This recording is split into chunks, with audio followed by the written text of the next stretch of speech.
Pero this is abundance of money.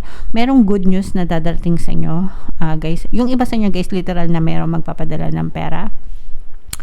Yung iba sa inyo parang makakatanggap kayo ng mga ayuda. Yung iba sa inyo, guys, parang malaki yung mga kita nyo, lalo na kung nasa sales kayo. Actually, kahit nasa trabaho, ganun din. Parang meron kayo mga overtime pay, salary increase, yung mga nag-increase sa sahod, lalo na yung mga taga-NCR dyan. Hello sa inyo.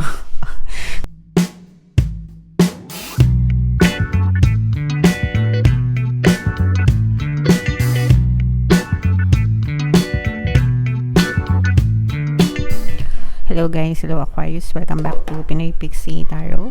Ang pamagat ng episode natin for tonight is full moon kapalaran ngayong July to August para sa Aquarius, Sun, Moon, Rising, Sign, and Venus. General reading lang mga kapixie, pwede mag-resonate, pwedeng hindi, pwedeng positive, pwedeng negative. Pasensya na kayo guys sa ingay, ang daming dumadaan na mga sasakyan, pasensya na. Anyway, yung full moon natin ngayong July ay sa July 21 mga kapixie, and then yung next na full moon naman ay sa August 19. So ang reading na to ay para sa period na yan, and ang pamagat ng ating full moon ay back moon mga kapixie. So grabe, sobrang ganda ng message sa inyo guys. Ito yung full moon message, no? Your hard work is paying off. Ibig sabihin guys, nagbubunga na, no? Nagbubunga na yung mga hard work nyo, and right now, for some of you ngayong full moon season, pwedeng nakakita na kayo ng mga gradual improvements, mga paunti-unting resulta, paunti-unting bunga, no? Sa mga itinatanim nyo sa inyong mga recent past mga kapixie. So, kailangan nyo lang mag-persist guys. Pag sinabing persist, kailangan nyo lang magpatuloy, magtiyaga, magsikap hanggang sa tuluyang dumating, no? Yung success, tagumpay, and pag-unlad sa buhay nyo. Okay? Attune to the moon guys. Make a proper plan and execute it well. Okay? So, proper planning mga kapixie, kung ano yung mga gusto nyong ma-achieve sa buhay nyo, yung mga desires nyo, mas maganda na nagpaplano kayo. Ako palagi ko kayong ine-encourage, especially yung pagpasok ng taon mga kapixie, yung mag-goal setting kayo for the whole year. Okay? And then, kumbaga parang dapat meron kayong short-term goals and then long-term goals. Yung mga short-term goals, usually mga 1 to 2 years, ganyan. Or sometimes even shorter than that, diba? Yung mga months lang. And then yung mga long-term goals, usually mga 3 to 5 years hanggang 10 years, diba?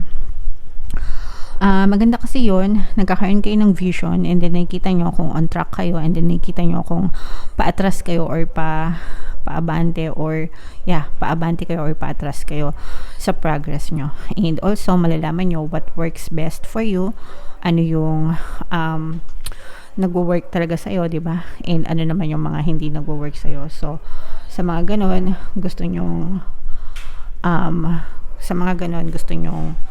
kung baga, sa mga ganon, may kita nyo kung ano yung mga dapat nyong i-adjust sa buhay nyo. Okay?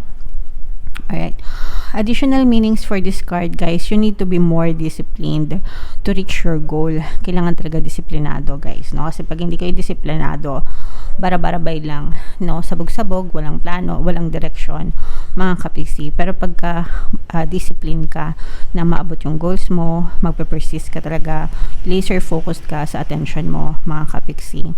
So, mas maganda yun, nakafocus kayo, okay?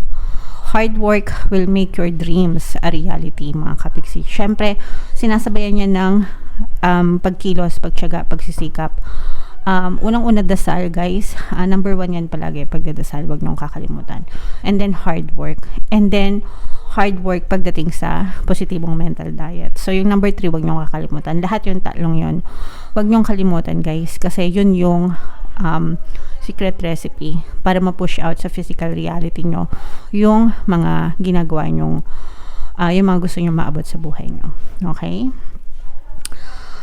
For some of you guys, this may be a very good time for study or teaching. Okay? Pag-aaral, mga kapixie, or sa pag-aaral, kung gusto niyo mag-aral or kung gusto niyo magturo, ito yung pinaka the best time para sa inyo. Actually, sa pag-aaral, guys, wala namang limitation yan, walang age limit, kahit araw-araw nyong gawin, pwede. And sa lawak ng internet ngayon, no, sa kapangyarihan ng internet, ang dali-dali na lang mag-acquire ng knowledge. Although, syempre, kailangan safe ka pa rin. Kumbaga, parang hindi din lahat ng nababasa nyo is tama. So, make sure na yung sources nyo is tama din. Okay? And don't be too controlling and avoid anyone who is controlling, mga kapiksi. Okay? So, hindi talaga natin makokontrol yung mga bagay, mga kapiksi. Wala tayong control sa mga bagay.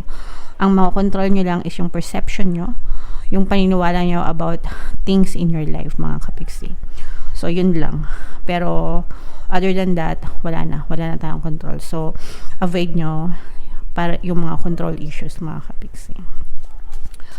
So, ngayon naman, tingnan natin yung energy ng Aquarius. Hanapin natin yung energy ng Moon at yung energy ng Aquarius. Shuffle ko to, guys. Habang sinashuffle ko to, panoorin nyo muna yung video natin regarding sa ating paano mag-manifest ng abundance video course. Kapiksi, sawa ka na ba sa mga struggles at hirap sa buhay mo? Masipag ka ba at masikap sa buhay ngunit hindi ka pa rin umaasenso? Ilang beses ka na bang nag-attempt mag-negosyo at mag-invest pero palagi ka pa rin nalulugi? Sa pagkakataon na ito ay maaaring may subconscious beliefs ka na nagiging balakid sa iyong pag-unlad at pagyaman. Introducing, paano mag-manifest ng abundance video course. Dito ay matututunan mo ma-overcome ang mga balakid mo para tuluyan ka ng umunlad, umasenso, sumagana, maging matagumpay, successful at maswerte sa iyong kabuhayan, pera, trabaho, negosyo sa labi at kaperahan ng bonggang-bongga. Dali, mag-send na ng email sa pinoypixitaro@gmail.com at simulan na ang iyong pagyaman ngayon. Alright, so sa lahat ng gusto mag-avail ng course, guys, mayroon tayong promo ngayong July. Magbibigay ako ng 500 pesos lang pala. 500 pesos na discount until July 31, guys. So mag-avail na kayo, sobrang ganda niyan. And meron tayong bagong course. Yung bagong course, guys, 30% discount until July 31. Paano mawala ang third party at magkaroon ng harmonious na relationship para mawala yung mga kabit-kabit ng jowa nyo, guys. Yan, so, yeah. Wow! So, ito mga kapiksi, grabe. So, ito yung combination ng positive and negative, pero this is more on positive side, mga kapiksi. Meron ditong, ito yung ating moon energy, guys, and Aquarius kayo ay represent ng King of Swords sa ating spread. Meron ditong presence ng another air sign, Aquarius, Gemini, Libra, at saka fire sign, Aries, Leo, Sagittarius. For some, this may be a love energy, mga kapiksi, kasi nararamdaman natin yung love energy, love connection between you and that person. At saka, meron din ditong earth sign energy, Capricorn, Taurus, Virgo. For some of you, kung kayo ay mga single, mga kapiksi, para sa mga kapiksi natin single, parang nagkakaroon kayo ng bagong chance, bagong opportunity pagdating sa romantic department, mga kapiksi. And parang hindi lang isa, kundi parang maraming umaaligid sa'yo, and maraming nagkakagusto sa inyo. Wow, ikaw na. Nasa iyo na ang lahat. So, at saka yung iba sa inyo, guys, parang feeling ko kahit na in a relationship kayo, mainit pa rin kayo sa mata ng ibang tao, as in very attractive kayo sa paningin ng iba, very confident, you're shining, ganyan, very blooming kayo, mga kapiksi. Kaya parang na-attract nyo yung pansin ng ibang tao, guys. Okay, so this is so true sa energy nyo, Aquarius. Pwede nyo pakinggan yung ating panghalina, subliminal, no, sa mga single, no. Kung kayo ay mga taken na, guys, manahimik na kayo. Manahimik na kayo sa jowa nyo, okay? Pero kung kayo ay mga single, guys, pwede nyo pakinggan yun, panghalina, subliminal, at saka yung ating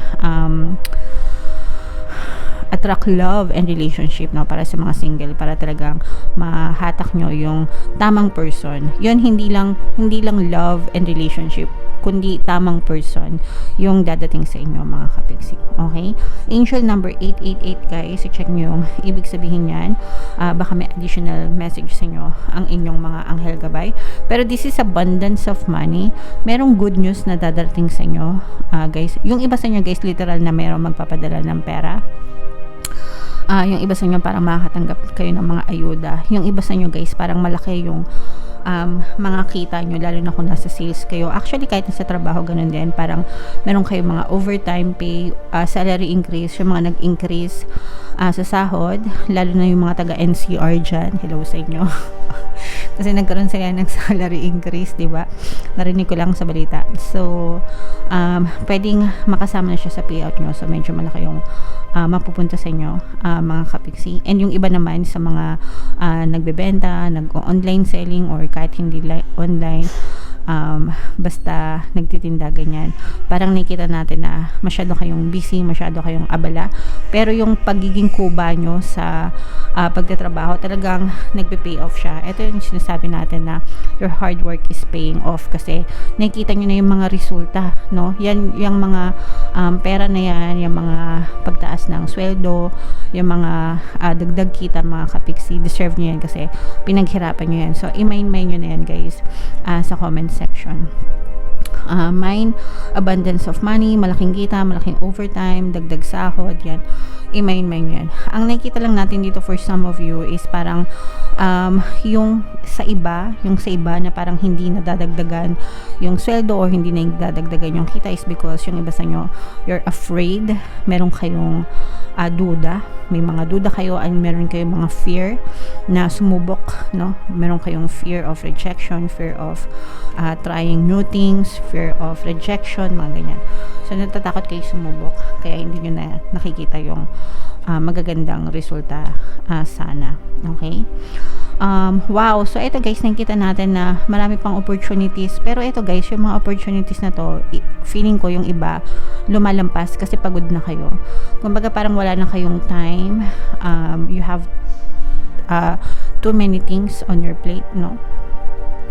Parang wala na kayong time na harapin yung ibang opportunities kasi yung iba pagod na, kumbaga sagad-sagad na, guys. Pero ito more on opportunities to sa investment or sa paglago ng kita. So yung iba parang sayang kasi hindi nyo siya, kumbaga nami-miss yung opportunity kasi yung iba sa nyo pagod na. And okay lang naman yun, guys, basta ang importante magpahinga kayo, ayan, no? Magpahinga, parang nag-iisip kayo kung yung iba sa inyo, parang iniisip nyo kung sasamantalahin nyo ba tong opportunity or magpapahinga na lang muna kayo kasi yung iba, parang feeling ko so tired na, as in exhausted na, pagod na yung isip, pagod pa yung katawang lupa. So if wala na kayo masyadong energy, mga kapiksi, tsaka na lang, no? Kasi minsan kahit napilitin natin, pero pag wala kayo masyadong energy, hindi din masyadong gagana yung isip nyo, hindi rin siya masyadong makapag-focus, and baka maging failure pa yan para sa inyo. So magpahinga muna kayo, guys, kung napapagod kayo. Alright?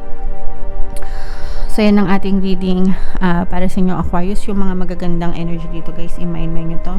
Abundance of money, yan. Etong mga dagdag kita, dagdag sahod, at saka itong love, guys. Kasi yung iba sa inyo talagang makakatanggap kayo ng mga love confession, hindi lang isa, pero medyo madami, mga dalawa. Alright, so yeah, comment down below, guys, if naka-resonate kayo dyan. Ito yung ating mga pampaswerte subliminals.